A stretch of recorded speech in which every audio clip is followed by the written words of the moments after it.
Para pecinta beauty filter, yuk kita ngobrol sebentar. Sebenarnya, sejak saya SMA kelas 3 kalau nggak salah, di mana filter itu akhirnya mulai digaung-gaungkan, saya tuh termasuk orang yang suka banget pakai filter dan tiap hari saya pakai filter. Namun beberapa bulan yang lalu, saya menemukan salah satu video TikTok orang barat yang ngebahas tentang efek filter terhadap mental health seseorang. Di mana seseorang akan sulit untuk menerima diri mereka sendiri. Akhirnya sama TikToker tersebut diarahkan ke satu jurnal. Saya lupa waktu itu jurnalnya di mana. Tadi saya berusaha cari-cari untuk saya kulik lagi, itu sulit banget dicarinya. Tapi banyak banget artikel-artikel di luar sana yang ngebahas efek filter terhadap mental health seseorang. Mari kita bahas beberapa sisinya. Gini, problem masalah filter itu membuat diri kita ini sulit menerima diri kita sendiri. Saya di sini gak bakal ngejudge siapapun yang masih suka pakai filter, karena saya sendiri mungkin masih pakai ya. Tapi kayaknya enggak deh.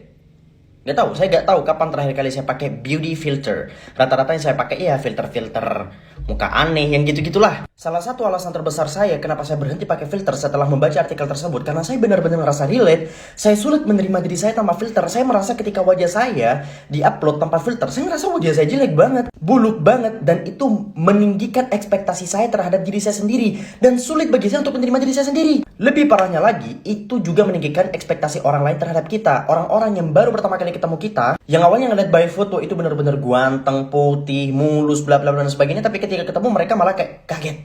Tapi kita kan gak butuh sama omongan orang lain. Omongan orang lain mah bullshit dan sebagainya. Ngapain kamu masih sakit hati sama mereka? Maybe ada orang yang berpikiran seperti itu. Tapi jujur sampai sekarang saya ini sulit percaya sama orang yang bilang hate comment itu benar-benar gak berpengaruh terhadap kehidupan dia. Karena sekelas Rasulullah SAW saja difirmankan oleh Allah, sakit hati perasaannya ketika diolok-olok oleh orang kafir. وَلَقَدْ نَعْلَمُ أَنَّكَ يَضِيقُ صَدْرُكَ بِمَا يَقُولُونَ. Itulah yang Allah firmankan kepada Rasulullah. Rasulullah saja bisa sakit hati gara-gara hate comment orang-orang kafir pada saat itu. Apalagi Anda, apalagi saya. Ya walaupun ujung-ujungnya sebenarnya rata-rata orang-orang yang bilang kebal sama hate comment itu bukan karena mereka gak pernah sakit hati, tapi mereka sudah terbiasa dengan hate comment sehingga mereka menganggap itu adalah makanan sehari-hari. Tapi gak semua orang bisa sampai ke tahap itu. Berapa banyak artis-artis yang bunuh diri ujung-ujungnya gara-gara hate comment yang mereka terima. Padahal mereka setiap hari menerima kayak gitu. Dalam artian, gak semua orang kebal terhadap hate comment. Dan sakit hati gara-gara hate comment, itu wajar. Wajar banget. Oke, kita sebenarnya gak perlu ngomongin masalah orang. Kita ngomongin terhadap diri kita sendiri.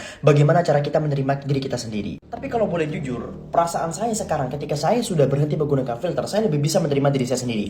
Bahkan saya kadang ketika foto pakai HP orang lain yang pakai filter, saya ngerasa, waduh, kok kemulusan wajah saya ini benar-benar bikin saya aneh. Bahkan TikTok ini tanpa filter pun itu bikin ganteng saya juga aneh. Beda sama story Instagram yang efek normalnya benar-benar lumayan real. Kalau TikTok ini dibikin ganteng, aneh.